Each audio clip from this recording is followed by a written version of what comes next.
Hello friends हाल ही में अगस्त के महीने में ब्लॉक हॉर्टिकल्चर ऑफिसर के लिए एग्ज़ाम कंडक्ट करवाया था बीपीएससी ने, जो कि 12 और 13 अगस्त को हुआ था। 12 अगस्त को फर्स्ट सिटिंग में जनरल हिंदी और सेकंड सिटिंग में जनरल नॉलेज का पेपर हुआ था, जबकि 13 अगस्त को एग्रीकल्चर और हॉर्टिकल्चर से रिलेटेड पेपर्स थे। 12 अगस्त को जो सेकंड सिटिंग में जनरल नॉलेज का पेपर हुआ था, उस पेपर में 100 क्वेश्चंस थे और ये 100 क्वेश्चंस हमारे लिए इंपॉर्टेंट है क्योंकि वो 100 क्वेश्चंस जो हैं वो सिविल सर्विसेज वाले जो एग्ज़ाम होते हैं बीपीएससी द्वारा, जो जिसको हम कंबाइंड कॉम्पिटिटिव एग्जाम्स कहते हैं, उस एग्ज़ाम के लिए भी बहुत इंपॉर्टेंट है क्योंकि उसी लाइन पर ये सवाल पूछे गए हैं, उसी पैटर्न के सवाल हैं।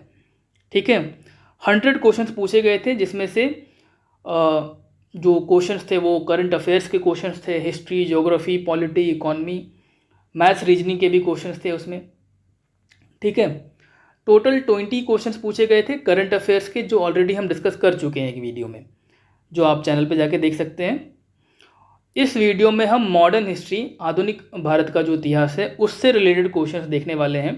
और ऐसे टोटल 11 सवाल पूछे गए थे, जिसमें से एक सवाल बीपीएससी ने डिलीट कर दिया था।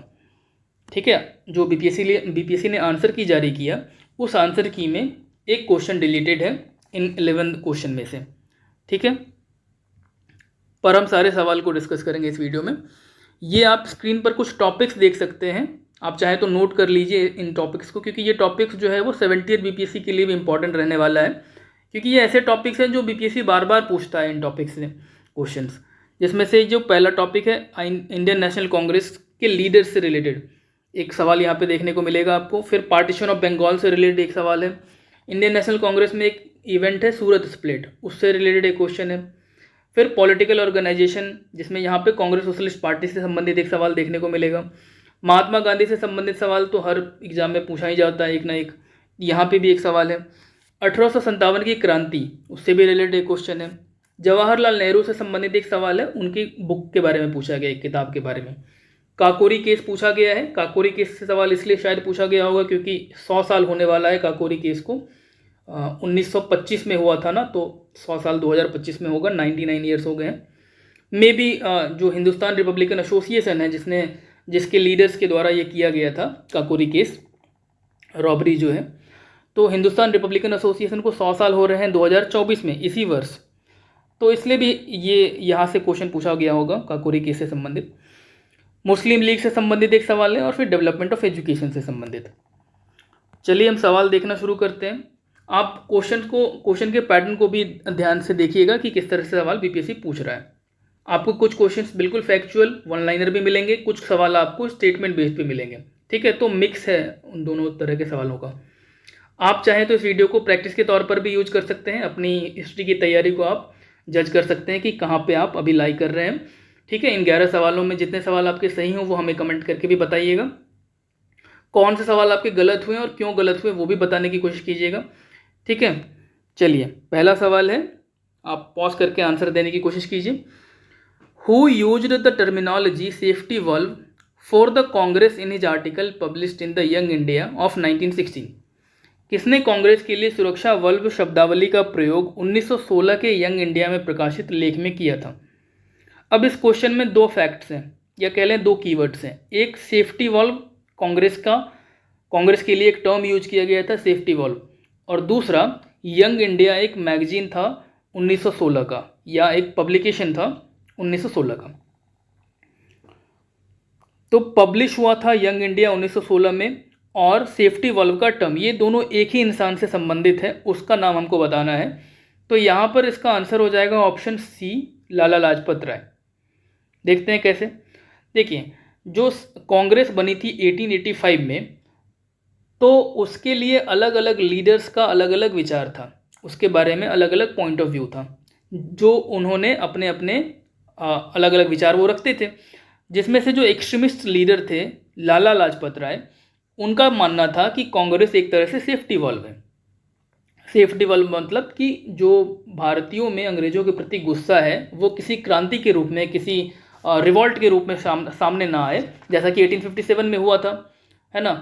तो 1857 में क्रांति हुई है और 1885 की घटना है कांग्रेस की स्थापना की। तो इसलिए अंग्रेज नहीं चाहते थे कि कोई बड़ा आंदोलन हो, कोई बड़ी क्रांति हो, इसलिए उन्होंने एक सेफ्टी वॉल्व के तौर पर एक संस्था खड़ी कर दी जिसका नाम है कांग्रेस। ऐसा लाला लाजपत राय की थ्योरी थी उनकी, ठीक है, सेफ्टी वॉल्व थ्योरी। कांग्रेस से संबंधित और भी कुछ थ्योरीज हैं, जिसमें से एक थ्योरी है कॉन्स्पिरेसी थ्योरी, जो दिया गया था आरपी दत्त द्वारा, ठीक है। आप नाम याद रखिएगा, आरपी दत्त की कॉन्स्पिरेसी थ्योरी कांग्रेस को लेकर। ये थ्योरी भी जो है लाला लाजपत राय से मिलती जुलती थी, जिसमें उन्होंने वही बात कही कि अंग्रेजों के द्वारा ही ये बनाई गई संस्था है। इसके विपरीत एक थ्योरी है लाइटनिंग कंडक्टर थ्योरी, जो कि गोपाल कृष्ण गोखले ने दी थी, ठीक है। तो आपको ये भी याद रखना है, lightning conductor theory Gopal Krishna Gokhale ने दिया था, और उनका मानना था कि ऐसा नहीं है, ये सेफ्टी वॉल्व वगैरह नहीं है, बल्कि जो संस्था है कांग्रेस, ये एक तरह से कैटलिस्ट के तौर पर जो है काम कर रही है, और भारतीयों का पक्ष जो है अंग्रेजों के सामने रखने में और भारतीयों के फेवर में ये संस्था काम कर रही है, ऐसा उनका मानना था, और उन्होंने लाइटनिंग कंडक्टर थ्योरी दिया, ठीक। अब इस सवाल के दूसरे पक्ष को हम देखते हैं, जो कह रहा है यंग इंडिया 1916 में पब्लिश हुआ था, और उसी में एक आर्टिकल में लिखा हुआ था ये टर्म सेफ्टी वॉल्व कांग्रेस के लिए। अब देखिए, यंग इंडिया के बारे में जब हम जानते हैं, पढ़ते हैं, तो हमें महात्मा गांधी का नाम सामने मिलता है ना। महात्मा गांधी ने यंग इंडिया पब्लिश किया था, ऐसा हम पढ़ते हैं। पर कहानी क्या है पूरी, देखिए। सबसे पहले 1916 में यंग इंडिया नाम से एक बुक लिखा गया था, किनके द्वारा, लाला लाजपत राय के द्वारा। उन दिनों लाला लाजपत राय अमेरिका में रहते थे, और वहीं पर उन्होंने एक किताब लिखी थी, यंग इंडिया, हिंदी में कहें तरुण भारत, ठीक है, 1916 में अमेरिका में। इसके बाद वहाँ पर एक संस्था बनी थी जिसका नाम था India home rule league of America, ठीक है। अमेरिका में ही न्यूयॉर्क जो शहर है, वहाँ पर ये संस्था बनी थी, India home rule league of America. उस संस्था के द्वारा एक मैगजीन, मंथली जर्नल जो है वो छपता था, जिसका नाम भी यंग इंडिया ही था, और उस मैगजीन या उस जर्नल को एडिट करते थे, संपादक उसके थे यही लाला लाजपत राय जी। तो लाला लाजपत राय ने 1916 में यंग इंडिया नाम से बुक लिखी, फिर उन्होंने जो है एक मैगजीन जो है छापा, जिसका नाम था यंग इंडिया ही, ठीक है, जो एक संस्था थी वहाँ पर, India home rule league of America, उसके तहत ये छपता था। फिर गांधी जी का क्या, कहाँ से नाम आ जाता है, तो गांधी जी जो है उन्होंने भारत में यंग इंडिया नाम से मैगजीन शुरू किया था 1919 में। ये 1919 से 1931 तक ये मैगजीन उन्होंने चलाया था, ठीक है। 1931 के बाद फिर हम जानते हैं कि वहाँ से उन्होंने एक नई पत्रिका शुरू की थी, हरिजन, ठीक। तो ये पूरी कहानी है यंग इंडिया की।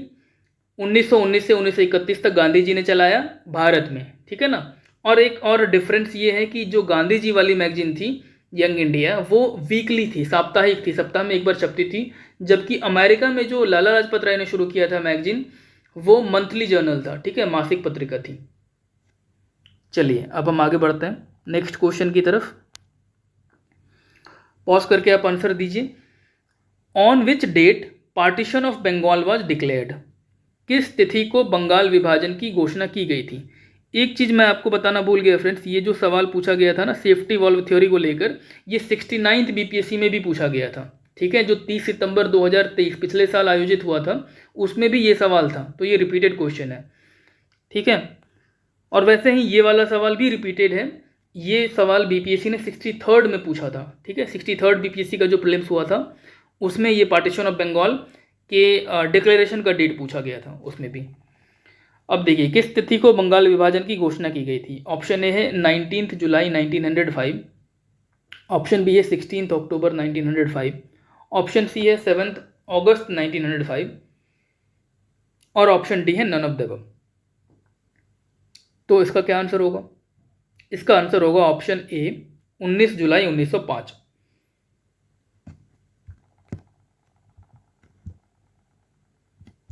क्यों होगा ये, क्योंकि सवाल क्या है, डिक्लेरेशन के बारे में पूछा जा रहा है हमसे, घोषणा किस तिथि को हुई थी, ठीक है। तो घोषणा जो है बंगाल विभाजन की इसी तारीख को हो गई थी, 19 जुलाई 1905 को ही। पर ये इफेक्ट में आया था, यानी प्रभावी रूप से ये कब शुरू हुआ, तो 16 अक्टूबर 1905 को। जो ऑप्शन बी देख रहे हैं आप 16 अक्टूबर, ये वो तारीख है जब ये पार्टीशन ऑफ बंगाल प्रभावी हुआ था, ठीक है। पर हमको पूछा यहाँ पे जा रहा है कि डिक्लेयर कब हुआ था, तो डिक्लेयर तो उससे पहले ही हो गया था, 19 जुलाई को ही। ठीक, अब इसमें एक थर्ड डेट हमको देखने को मिल रहा है, वो है 7 अगस्त 1905 का। इस दिन क्या हुआ था, तो 7 अगस्त 1905 को कैलकाटा के टाउन हॉल में एक रेजोल्यूशन लाया गया था जिसको कहते हैं बॉयकॉट रेजोल्यूशन। ठीक है, बॉयकॉट रेजोल्यूशन लाया गया था इसी के विरोध में, बंगाल विभाजन के विरोध में। ठीक है, बंगाल पार्टीशन ऑफ बंगाल के विरोध में। अब ये जो रेजोल्यूशन पास हुआ, बॉयकॉट रेजोल्यूशन, उसी दिन जैसे ही रेजोल्यूशन पास हुआ उसी समय से हम स्वदेशी आंदोलन की शुरुआत मानते हैं। ठीक है, तो स्वदेशी मूवमेंट का जो स्टार्टिंग डेट है वो भी यही है, 7 अगस्त 1905। ठीक, पार्टीशन ऑफ बंगाल के अनाउंस वाले डेट और जो वो इफेक्ट में आया था वो उन दोनों डेट्स के बीच में है। ठीक है ना, 7 अगस्त 1905 स्वदेशी मूवमेंट। ठीक है, next question, on which issue the Indian National Congress was divided at Surat. किस मुद्दे पर सूरत में भारतीय राष्ट्रीय कांग्रेस का विभाजन हो गया। ऑप्शन ए है ऑटोनॉमी, स्वायत्ता, ऑप्शन बी है स्वदेशी, ऑप्शन सी है कोऑपरेशन एंड सहयोग, ऑप्शन डी है एजुकेशन। ठीक है, कोऑपरेशन, एजुकेशन, स्वदेशी, ऑटोनॉमी। पॉज करके आप आंसर देने की कोशिश कीजिए। इसका सही आंसर हो जाएगा ऑप्शन बी, स्वदेशी। ठीक है, अब 2015 में बीपीएससी ने एक इससे संबंधित सवाल पूछा था। ठीक है, ये जो सूरत में डिवीजन हुआ था कांग्रेस का, उससे संबंधित सवाल पूछा गया था। अगर आपसे पूछा जाए ये सूरत में जो भारतीय राष्ट्रीय कांग्रेस का विभाजन हुआ था तो ये कौन से सेशन में हुआ था, तो ये 1907 वाला सेशन है। ठीक ना, 1907 में कांग्रेस का सेशन हुआ था सूरत में, दिसंबर के महीने में सेशन होता था सूरत में, और उसके अध्यक्ष जो थे वो थे रास बिहारी घोष। ठीक है ना, अध्यक्ष का नाम याद रखिएगा, रास बिहारी घोष, क्योंकि हो सकता है यहाँ से सवाल पूछा जाए। ठीक ना, चलिए नेक्स्ट क्वेश्चन देखते हैं। In which year the Congress socialist party was organised. कौन से वर्ष समाजवादी कांग्रेस दल का गठन किया गया। Option A 1936, option B 1934, option C 1938 या ऑप्शन डी 1932। 1936, 34, 38 या 32। तो इसका आंसर हो जाएगा ऑप्शन बी 1934। 1934 ये जो संस्था बनी थी वो जयप्रकाश नारायण जी के द्वारा ये संस्था बनाई गई थी। ठीक है, कांग्रेस सोशलिस्ट पार्टी, लोकनायक जिनको कहते हैं ना, जयप्रकाश नारायण को। चलिए आगे बढ़ते हैं। Who of the following started the news paper Indian opinion in the foreign land.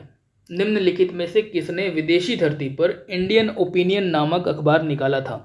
Option A Sohan Singh Bhakna, option B Ajit Singh, option C Mahatma Gandhi या फिर option D madam Bhikaji Cama. क्या होगा इसका आंसर, तो इसका answer option C Mahatma Gandhi. ठीक है, ऑप्शन सी महात्मा गांधी हो जाएगा। और जो यहाँ पे फॉरेन लैंड की बात कर रहे हैं तो कौन सा फॉरेन लैंड, साउथ अफ्रीका। 1903 में 1903 साउथ अफ्रीका में महात्मा गांधी जी ने ये अखबार शुरू किया था, इंडियन ओपिनियन। अभी हमने एक क्वेश्चन में देखा था कि वहाँ पर यंग इंडिया पूछा गया था, पर वहाँ पर महात्मा गांधी जी आंसर नहीं था, है ना, क्योंकि वहाँ पर वो उसके साथ साथ ये भी पूछ लिया गया था कि वो जो लाला लाजपत राय की थ्योरी के संबंध में भी सवाल था, तो इसलिए वहाँ पर रेफरेंस से क्लियर हो रहा था कि वो लाला लाजपत राय के बारे में कह रहे हैं। और 1916 साल भी वहाँ पर लिखा हुआ था ना। यहाँ पर हम देख रहे हैं महात्मा गांधी इंडियन ओपिनियन के संस्थापक थे, इंडियन ओपिनियन जो न्यूज़पेपर था, और ये शुरू किया गया था कहाँ पर, साउथ अफ्रीका में 1903 में। ठीक है, गांधी जी से रिलेटेड किताबें हमको याद रखनी है। वैसे गांधी जी के बारे में जितने फैक्ट्स आपको मिलते हैं सारे इंपॉर्टेंट हैं। देखिए next question, who was companies political agent in Delhi at the time of 1857 revolt. 1857 के विद्रोह के समय दिल्ली में कंपनी का राजनीतिक एजेंट कौन था। Option A Simon Fraser, option B Havelock, option C Hudson या ऑप्शन डी जॉन निकोलसन? थोड़ा सा ध्यान से सवाल को आप सुन के पढ़ के तब आंसर कीजिएगा। यहाँ पे क्या पूछा गया है? Political agent. यहाँ पे गलत होने की संभावना काफ़ी है, क्योंकि अक्सर हम जो लड़ाई लड़ रहे थे, जो वहाँ के उनके अंग्रेज सैनिक थे, उनके बारे में अक्सर हम याद रखते हैं, पर यहाँ पर वो पूछा नहीं गया, यहाँ पर पॉलिटिकल एजेंट पूछा गया है। इसलिए यहाँ पे आंसर हो जाएगा ऑप्शन ए साइमन फ्रेजर। ठीक है, ये यहाँ पे आप ऑप्शन सी जो देख रहे हैं हडसन और ऑप्शन डी निकलसन, हडसन और निकलसन ये दोनों जो है दिल्ली में एक्टिव थे। जो दिल्ली में ब्रिटिश रेसिस्टेंस हुआ था, अंग्रेजों ने जब इस क्रांति को 1857 की क्रांति को जब दबाने की शुरुआत की, तो जो दिल्ली में जो सैनिक थे या दिल्ली में जिन लोगों ने लीड किया था अंग्रेजों की तरफ से, वो निकोलसन भी थे, हडसन भी थे। ठीक है, पर हमको यहाँ पे पॉलिटिकल एजेंट पूछा गया है। ठीक, बहुत सारे सोर्स में आपको ये वाला क्वेश्चन नहीं मिलेगा, पर अगर आप स्पेक्ट्रम वगैरह पढ़ते हैं तो वहाँ पे आपको इसका आंसर मिल जाएगा। ठीक है, हडसन और निकलसन दोनों दिल्ली में एक्टिव थे। इसके अलावा विलकबी, वो भी वहाँ पर दिल्ली में ही थे। अगर हम कानपुर की बात करें तो वहाँ पर ह्यू व्हीलर और कॉलिन कैम्पबेल थे। लखनऊ की बात करें तो वहाँ Henry Lawrence, brigadier English, Henry Havelock, James Outram और कॉलिन कैम्पबेल थे। कॉलिन कैम्पबेल कानपुर में भी एक्टिव थे, लखनऊ में भी थे। झांसी का हम जानते हैं ह्यू रोज, बनारस का जेम्स नील, और अपने बिहार में जो है जगदीशपुर आरा जहाँ पर की जो है कुंवर सिंह एक्टिव थे। तो वहाँ पर अगर हम बात करें कि ब्रिटिश रेसिस्टेंस कौन से वहाँ के फौजी कर रहे थे, लीडर कर रहे थे, तो वो है William Taylor and Vincent Eyre. ठीक है, वो भी याद रखना जरूरी है। चलिए, यहाँ पे जो पूछा गया था पॉलिटिकल एजेंट पूछा गया था, ना कि military leader. Next question, which publication consists of Jawaharlal Nehru's letters to his daughter providing insights into various historical events and global developments? Jawaharlal Nehru द्वारा अपनी बेटी को लिखे गए पत्रों से युक्त कौन सा प्रकाशन है जो विभिन्न ऐतिहासिक घटनाओं और वैश्विक विकास के बारे में जानकारी प्रदान करता है? Option A glimpses of world history, विश्व इतिहास की झलकियाँ। Option B autobiography of Jawaharlal Nehru, यानी जवाहरलाल नेहरू की आत्मकथा। Option C letters from a father to his daughter, एक पिता से उसकी बेटी को पत्र। Option D discovery of India. क्या होगा इसका आंसर? आपको इसका आंसर ऑप्शन सी लग रहा होगा, letters from a father to his daughter, पर इसका आंसर ऑप्शन ए है ग्लिम्पसेस ऑफ वर्ल्ड हिस्ट्री। देखिए, नेहरू जी ने जो जेल में रहते हुए अपनी बेटी इंदिरा नेहरू के लिए लिखा पत्र, वो पत्र जो है letters from a father to his daughter नाम से भी छपा था। ठीक है, लेकिन बाद में उन्होंने जब और लेटर्स लिखे, ठीक है, खासकर 1930 के आसपास जब वो जेल में थे, इलाहाबाद में थे, नैनी जेल में थे, तो इन जगहों पर जब वो लिख रहे थे, ग्लिम्पसेस ऑफ वर्ल्ड हिस्ट्री नाम से एक बुक छपी उनकी, और ये बुक पूरी तरह से जो लेटर्स लिखा गया था नेहरू के द्वारा, वही लेटर्स जो है नेहरू जी ने जो लिखे थे इंदिरा जी के लिए, वही लेटर्स जो है वो ग्लिम्पसेस ऑफ वर्ल्ड हिस्ट्री नाम से छपे। ठीक है, तो कंफ्यूज यहाँ पे हो सकते हैं letters from a father to his daughter को लेकर भी, क्योंकि वो भी वही चीज़ है, उसमें भी वही नेहरू ने पत्र लिखे थे, नेहरू जी ने, पर यहाँ इसका answer glimpses of world history होगा। ठीक है, चलिए अब आगे बढ़ते हैं। अगर आप याद रखें कि ये कौन से साल छपा था ये बुक, तो 1934 में छपा था। ठीक है, जैसा मैंने बताया ना, 1930 के आसपास जब जेल में थे नेहरू, तो उसी दौरान उन्होंने लिखा था ये glimpses of world history, civil disobedience movement वगैरह के टाइम पे। Next question, who of the following was not directly associated with Kakori train case? निम्नलिखित में से कौन प्रत्यक्ष रूप से काकोरी ट्रेन कांड से संबंधित नहीं थे? Option A Sukhdev, option B Roshan Singh, option C Rajendra Lahiri, option D Ashfaq Ullah Khan. तो इसमें इसका आंसर क्या हो जाएगा? Option A Sukhdev. ठीक है, सुखदेव जो है वो डायरेक्ट रूप से काकोरी ट्रेन केस में डायरेक्टली एसोसिएटेड नहीं थे, बाकी तीनों थे। इनका नाम याद रखना आसान है, क्योंकि जिन 4 लोगों के बारे में हम पढ़ते हैं जिनको कि फांसी की सज़ा दी गई थी, उनमें ये 3 रोशन सिंह, राजेंद्र लाहिरी, अशफाक उल्ला खां और एक और नाम है राम प्रसाद बिस्मिल, इन 4 लोगों को फांसी की सज़ा मिली थी काकोरी ट्रेन डकैती में, है ना। ये सारे जो है हिंदुस्तान रिपब्लिकन एसोसिएशन HRA के रिवोल्यूशनरीज थे। HRA जिसकी संस्थापना जो है वो कब हुई थी? HRA की संस्थापना हुई थी, HRA की स्थापना 1924 में हुई थी। ठीक, 100 साल हो गया है 2024 में, तो इससे भी संबंधित सवाल हो सकता है कि पूछ लिया जाए आगे होने वाले एग्जाम्स में। तो अगर आपको पता है हिंदुस्तान रिपब्लिकन एसोसिएशन के बारे में और भी फैक्ट तो आप कमेंट में हमें बताइए। जैसे कि इसके फाउंडर के बारे में अगर आप जानते हैं तो बताइए। फिर इसका नाम बाद में बदल दिया गया था और बाद में बदल के इसका नाम रखा गया था हिंदुस्तान सोशलिस्ट रिपब्लिकन एसोसिएशन। ये नाम किन्होंने बदला था, किनकी अगुवाई में, या किन्होंने लीड किया था बाद में? अगर आपको पता हो तो कमेंट में बताइएगा आप। ठीक है, और इसके बारे में जो भी फैक्ट आपको मिलते हैं, आप जो पढ़ रहे होंगे वहाँ पर अच्छे से पढ़िएगा। 100 साल होने वाले हैं तो इम्पॉर्टेंट है ये हिंदुस्तान रिपब्लिकन एसोसिएशन, और खासकर काकोरी डकैती। देखिए अगला सवाल, who played as the mediator role between the British and the representative committee for the formation of the Muslim League in 1906? 1906 में मुस्लिम लीग की स्थापना में किसने ब्रिटिश और प्रतिनिधि मंडल के बीच मध्यस्थ की भूमिका निभाई?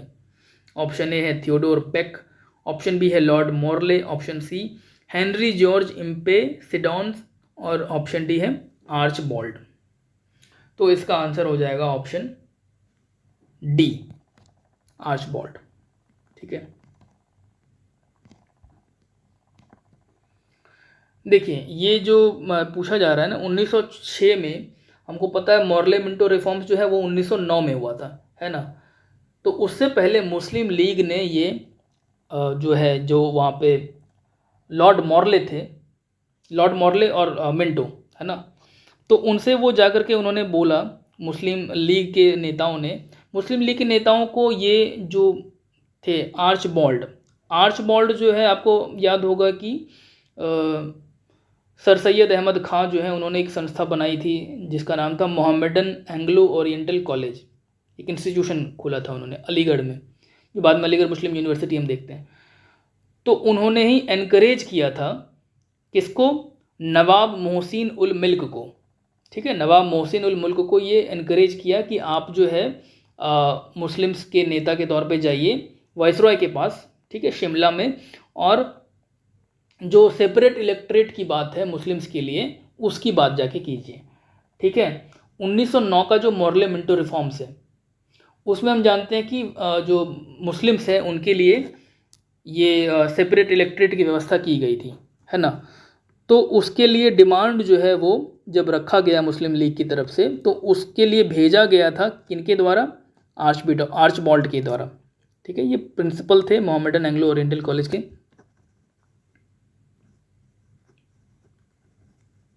जिन्होंने लॉर्ड मिंटो के पास भेजा था मुस्लिम लीग के नेताओं को। लॉर्ड मिंटो कौन थे उस समय? वाइसरॉय थे।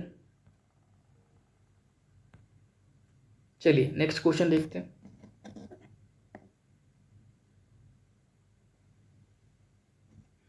What educational approach was endorsed at the Wardha conference in October 1937? ये 10th सवाल है हमारा, 10वां सवाल है। अक्टूबर 1937 में वर्धा सम्मेलन में किस शैक्षिक दृष्टिकोण का समर्थन किया गया था? Option A advocacy for education in local language integrated with practical manual work, यानी व्यावहारिक शारीरिक श्रम के साथ एकीकृत स्थानीय भाषाओं में शिक्षा की वकालत। Option B promotion of vocational education exclusively for urban youth to support industrialization, औद्योगिकरण का समर्थन करने के लिए विशेष रूप से शहरी युवाओं के लिए व्यावसायिक शिक्षा को बढ़ावा देना। क्या लगता है ऐसा होगा क्या? विशेष रूप से शहरी युवाओं के लिए भारतीय लीडर जो है, इंडियन लीडर्स जो है वो बना रहे हैं इस एजुकेशन सिस्टम को, है ना। ये जो एजुकेशनल अप्रोच है वो इंडियन लीडर्स का था, जो वर्धा में हुआ था अक्टूबर 1937 में। Option C implementation of a uniform curriculum across all Indian states to foster national unity, राष्ट्रीय एकता को बढ़ावा देने के लिए सभी भारतीय राज्यों में एक समान पाठ्यक्रम का कार्यान्वयन। और ऑप्शन डी है introduction of English medium education in rural areas, to align with global educational standards, वैश्विक शैक्षिक मानकों के साथ संरेखित करने के लिए ग्रामीण क्षेत्रों में अंग्रेजी माध्यम शिक्षा की शुरुआत। ये तो और भी गलत बात है, अंग्रेजी शिक्षा की शुरुआत ग्रामीण लेवल पे ये तो कभी भी नहीं कर सकते थे हमारे लीडर्स। तो इसका आंसर क्या हो जाएगा, ऑप्शन ए होगा इसका सही जवाब। ठीक है, व्यावहारिक शारीरिक श्रम के साथ एकीकृत स्थानीय भाषाओं में शिक्षा की वकालत। ये जो वर्धा कॉन्फ्रेंस इन अक्टूबर 1937, इसमें एक कमेटी बनी थी, जाकिर हुसैन कमेटी, और उनके सजेशन से जो ये अप्रोच बने थे कुछ। तो ये जो एजुकेशनल अप्रोच है वर्धा कॉन्फ्रेंस का, उसमें जो प्रमुख बातें हैं उनमें सबसे प्रमुख है लर्निंग थ्रू एक्टिविटी, यानी मैनुअल वर्क, खुद से काम करना, हाथों का काम, उसके थ्रू जो है लर्निंग्स लेना। इसके तहत जो है टीचिंग जो है वो मदर टंग में होगी, ये भी प्रोविज़न था। साथ साथ 7 से 14 साल के बच्चों के लिए फ्री एंड कंपलसरी एजुकेशन की भी बात की गई थी। ठीक है, और इस अप्रोच को नई तालीम नाम दिया गया था। ठीक है, नई तालीम। कमेटी जो बनी थी वो थी जाकिर हुसैन कमेटी। ठीक है, चलिए आगे बढ़ते हैं। अब ये जो क्वेश्चन है ये 11th क्वेश्चन है, और यही वाला क्वेश्चन जो है डिलीट हुआ था, मतलब डिलीट कर दिया बीपीएससी ने। क्यों डिलीट किया देखते हैं। सवाल है, which one of the following pairs is not correctly matched, निम्नलिखित में से कौन सा युग्म सही सुमेलित नहीं है।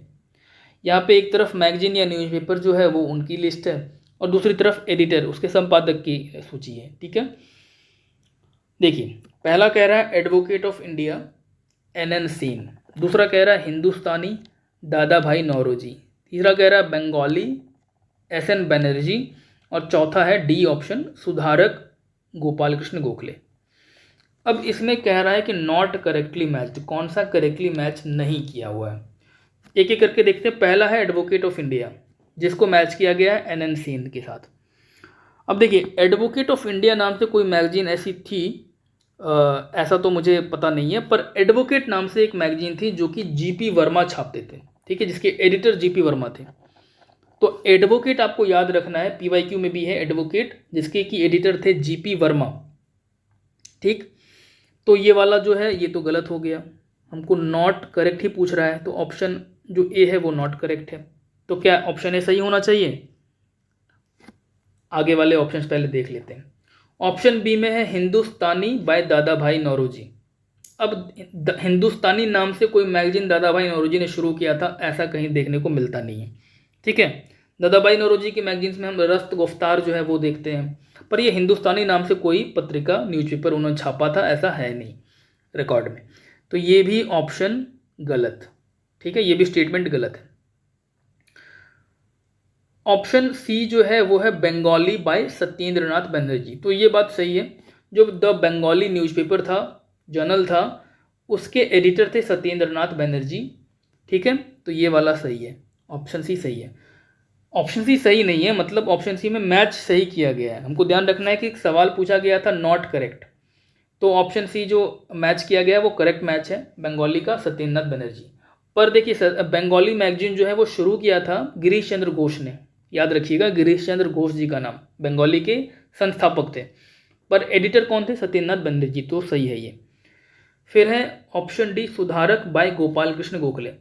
देखिए सुधारक जो मैगजीन था वो गोपाल कृष्ण गोखले का नहीं था, बल्कि गोपाल गणेश अगरकर का था। ठीक है, GG अगरकर, गोपाल गणेश अगरकर ने शुरू किया था सुधारक, वो थे एडिटर सुधारक के। ठीक है, तो ऑप्शन डी में भी गलत मैच है। इस तरह से हमारे पास 3 ऑप्शन ऐसे हैं जहाँ पे गलत मैच किया गया है। बताइए अब आंसर कैसे कोई भी हो सकता है, आंसर तो एक ही ऑप्शन होना चाहिए, पर यहाँ पे और आंसर पूछ रहा है कि नॉट करेक्ट, तो यहाँ पे नॉट करेक्ट तो 3 हो गए, ऑप्शन ए, ऑप्शन बी और ऑप्शन डी। इसलिए बीपीएससी ने ये वाला सवाल जो है डिलीट कर दिया है। ठीक है, पर चूंकि हमको सवाल देखना चाहिए था इसलिए हमने देखा है।